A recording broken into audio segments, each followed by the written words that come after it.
रेशमा एक गांव की लड़की है। वो दिखने में तो सुंदर है, लेकिन उसके चेहरे पर थोड़ी थोड़ी मूछें हैं, एकदम हल्की सी। लेकिन एक गोरी लड़की के चेहरे पर थोड़ी सी भी मूछें बहुत ज्यादा लगती हैं। इसे लेकर रेशमा और उसके माता पिता बहुत परेशान हैं। सुनिए जी, आपको अपनी बेटी की चिंता है कि नहीं? ऐसी मूछों के साथ उसकी शादी कैसे होगी? मुझे भी बहुत चिंता है हमारी बेटी की। उसकी मूछों का कुछ करना पड़ेगा।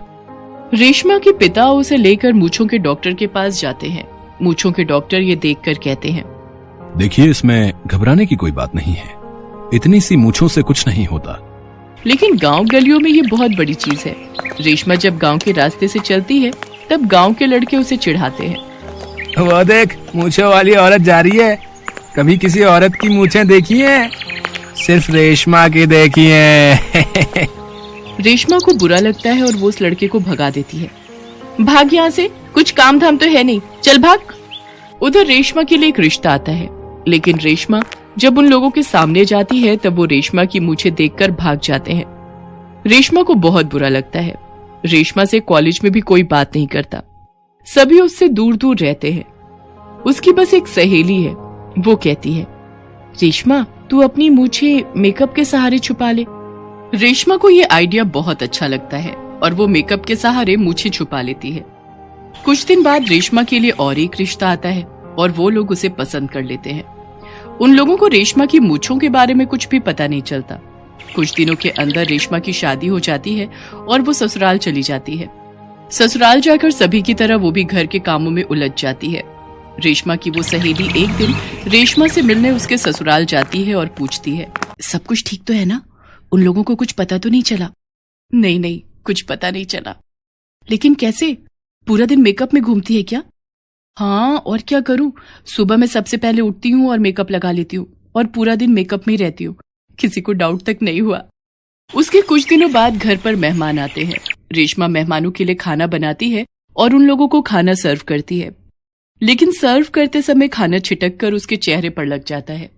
रेशमा की सास शकुंतला कहती है, अरे ये क्या हो गया? बहू, अभी जाकर मुंह धो लो। चलो चलो, मैं तुम्हें बाथरूम में ले चलती हूँ। रेशमा घबरा जाती है। सास के सामने मुंह धोने से उसकी मूछें दिख जाएंगी। वो घबरा कर कहती है, नहीं नहीं माँ जी, आप क्यों तकलीफ करेंगी? मैं खुद जाकर धो लेती हूँ। उसकी सास मान जाती है और रेशमा अकेली बाथरूम जाकर मुंह धोती है और फिर से मेकअप कर लेती है। वो अपने मन ही मन में कहती है, आज तो बाल बाल बच गई, लेकिन आगे से बहुत सावधान रहना पड़ेगा। उसी दिन शाम को रेशमा का पति निखिल हनीमून के 2 टिकट लेकर आता है। रेशमा, हम दोनों घूमने जाएंगे, गोवा जाएंगे हम घूमने। निखिल को समुंदर बहुत पसंद है, इसलिए उसने गोवा जाने का फैसला किया है। लेकिन रेशमा चिंता में पड़ जाती है। गोवा में जाने से समुंदर में नहाना पड़ेगा, अगर तब मेरी मूछें दिख गई तो? ये सोचकर रेशमा जाने के लिए मना कर देती है, लेकिन निखिल जिद पकड़ लेता है और दोनों गोवा चले जाते हैं। पहले ही दिन निखिल रेशमा को लेकर समंदर में नहाने जाता है। समंदर के पानी में रेशमा का मेकअप धुल जाता है। रेशमा बहुत संकट में पड़ जाती है, लेकिन वो अक्लमंदी से चेहरे पर रेत मल लेती है, जिससे उसकी मूछें छुप जाएं। चेहरे पर रेत देखकर निखिल हंसने लगता है। ये क्या किया तुमने? वो असल में बहुत धूप है ना, इसलिए मैंने रेत मल ली ताकि धूप से काली ना पड़ जाऊं। ऐसे इस बार भी रेशमा बच जाती है। वो दोनों घर लौट आते हैं, लेकिन रेशमा हमेशा डर डर कर जीने लगती है। वो अकेली बैठकर रोती है, हे भगवान, ये कैसी जिंदगी है मेरी? ऐसे डर डर के कोई रह सकता है क्या? रेशमा रोती रहती है। आखिर कब तक वो अपनी मूछें छुपा सकती है? और कुछ ही दिनों बाद वही होता है जिसका उसे डर था। रेशमा सो रही होती है और किसी कारण से पंखा बंद हो जाता है। रेशमा को गर्मी होने लगती है और पसीने से उसके चेहरे का मेकअप खराब हो जाता है और उसकी कुछ मूछें दिखने लगती हैं। और तभी निखिल कमरे से चला आता है और ये देख लेता है। पहले तो ये देखकर निखिल डर जाता है। अरे अरे, ये क्या है? तुम कौन हो? कौन हो तुम? रेशमा की नींद टूट जाती है और उसे एहसास होता है कि उसकी मूछें दिख गई हैं। वो घबरा कर कहती है, मैं हूँ जी, मैं आपकी बीवी। नहीं नहीं, तुम मेरी बीवी नहीं हो सकती। मेरी बीवी की मूछें नहीं है। ये बात निखिल अपनी माँ को बता देता है और घर में तबाही मच जाती है। शकुंतला पहले रेशमा को उल्टा सीधा सुनाती है और उसके बाद रेशमा के माता पिता को फोन पर बुरे से बदतर गालियां देने लगती है। आप लोगों ने ये बात छुपाकर ठीक नहीं किया। आप लोग शैतान हो, शैतान। आज से रेशमा इस घर की बहू नहीं है। शकुंतला रेशमा को घर से निकाल देती है। रेशमा गुस्सा हो जाती है। वो गुस्से में कहती है, मेरी हल्की सी मूछें हैं, इस छोटी सी बात के लिए मैं और इस घर में क्यों नहीं रह सकती? मैं एक इंसान नहीं हूँ क्या? ठीक है, भगवान की कसम, अगर आप लोग इन मूछों की वजह से मुझे इस घर से निकाल देंगे तो आप लोगों के चेहरे पर 10 हाथ लंबी मूछें निकलेंगी। ये बोलकर रेशमा बाहर चली जाती है। शकुंतला रेशमा की बातों को अनसुना कर देती है। रेशमा घर के बाहर एक पेड़ के नीचे बैठकर रोती है। रात हो जाती है और शकुंतला अपने बेटे निखिल के साथ खाने बैठती है, लेकिन खाना खाते खाते दोनों के चेहरे पर मूछें निकलने लगती हैं। धीरे धीरे मूछें बड़ी होने लगती हैं। वो दोनों डर जाते हैं। अरे, ये क्या हो रहा है? माँ, सच में मूछें निकल रही हैं। अब क्या होगा? आपके चेहरे पर मूछें हैं।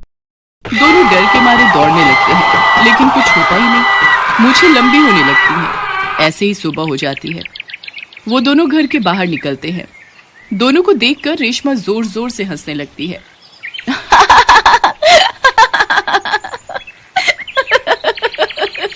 ये क्या हो गया?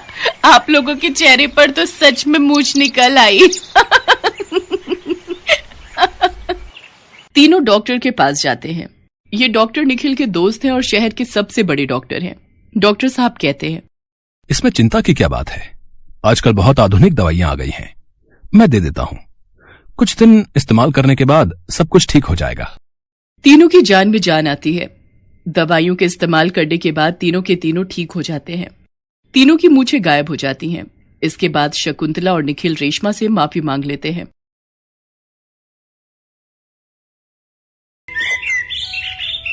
किसी गांव में सुलेखा नाम की एक आलसी औरत रहती थी।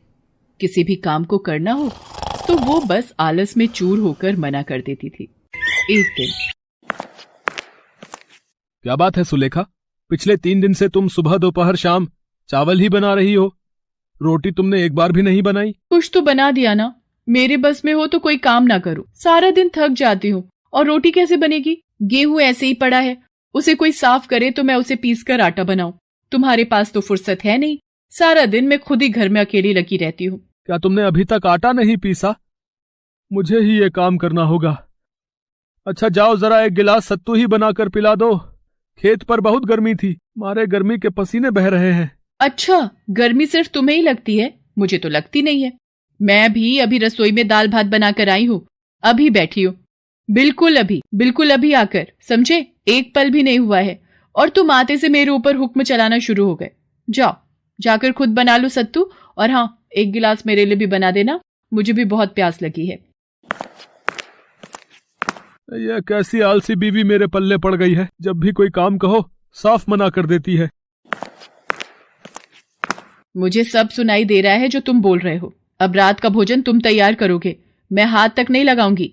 सारा दिन उठ बैठ इधर उधर, मेरे पांव दर्द हो रहे हैं। और हाँ, थोड़ी धनिया की चटनी भी बना लेना, वो धनिया टोकरी में रखा हुआ है। ये चटनी तो मैंने कल तुम्हें बनाने को बोली थी। खेत से ताजा धनिया तोड़ कर लाया था, तुमने चटनी भी नहीं बनाई। धनिया साफ कौन करके देता? मेरे पास इतना समय नहीं कि धनिया साफ करूं और फिर उसकी चटनी पीसूं। मुझे और भी काम होते हैं, और वैसे भी मैं थक गई हूं। अब ये मत कहना कि मैं तुम्हें धनिया साफ करके दे दूं। मैं यहाँ बैठी हूँ, अब मैं नहीं हिलूंगी। एक दिन, सुलेखा, मैंने गेहूं पीस दिया है, आटा तैयार कर दिया है। अब तो रोटियां बना देना। रोजाना चावल खा खाकर मेरे पेट में दर्द रहने लगा है। अब ये मत सोचना रोटियां भी मैं ही बना दूं। 2 दिन चावल क्या खा लिए? तुम तो मेरे पीछे ही पड़ गए हो। मैंने भी तो वही खाए, मुझे तो कुछ नहीं हुआ। और तुम तो ऐसे कह रहे हो जैसे रोजाना खाना तुम ही बनाते हो। मैं अभी कुछ देर सुस्ताने जा रही हूँ, जब थकान दूर होगी बना दूंगी रोटी। चावल जल्दी बन जाते हैं, रोटी बनाने में आलस आता है। सुलेखा की आलसी आदत पता नहीं कब सुधरेगी। एक गिलास पानी पिलाने में भी आलस आता है इसे। मोहन सुलेखा की आलसी आदतों से बहुत परेशान रहता था। सारा दिन चलते चलते मेरे तो पांव दुख जाते हैं। अभी तैयार होकर आ जाएंगे। सुलेखा, चाय बनी नहीं क्या? सुलेखा, मेरी चाय बना दी हो तो ले आओ। मैं चूल्हे से उठकर नहीं आने वाली, यहीं आकर ले लो। अब मैं कोई जादू से अपने हाथ लंबे तो नहीं कर लूंगी जो यहीं बैठे बैठे सारा काम कर लूं। अभी चाय मांग रहे हो, फिर कोई और काम आ जाएगा।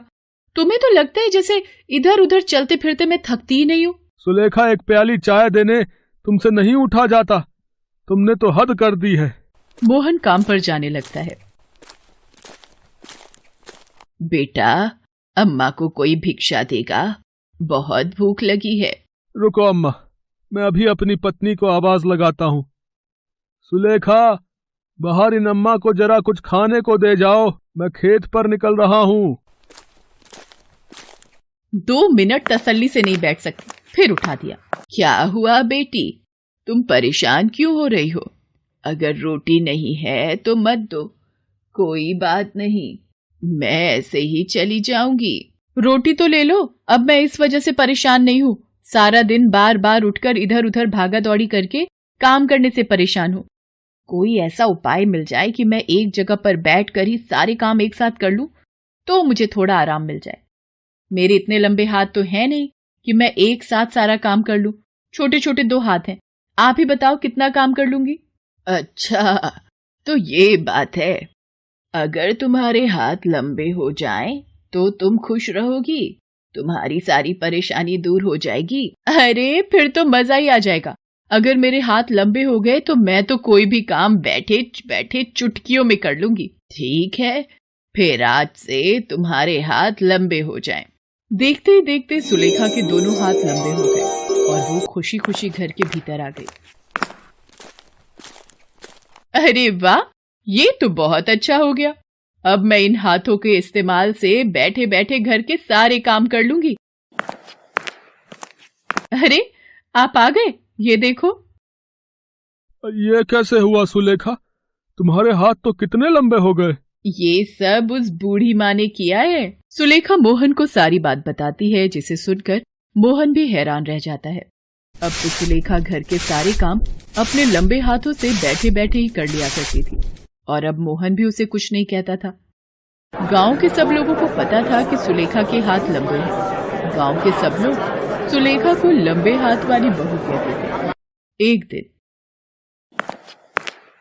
क्या हुआ, ये दाई माँ क्यों आई थी सुलेखा? क्यों आई थी? इसलिए आई थी कि क्या सचमुच जो मैं सोच रहा हूँ वो सच है? हाँ जी, हम दोनों माँ बापू बनने वाले हैं। अब से तुम अपना ख्याल रखना, ज्यादा काम नहीं करोगी, सिर्फ आराम करना। आप फिक्र क्यों करते हो जी? मेरे ये लंबे हाथ किस दिन काम आएंगे? इनकी सहायता से मैं तो बैठे बैठे सारे काम कर लिया करूंगी। और फिर सुलेखा अपने लंबे हाथों के इस्तेमाल से सारा काम आराम से कर लेती थी। धीरे धीरे दिन बीतने लगे और 9 माह के पश्चात सुलेखा ने एक सुंदर से बेटे को जन्म दिया।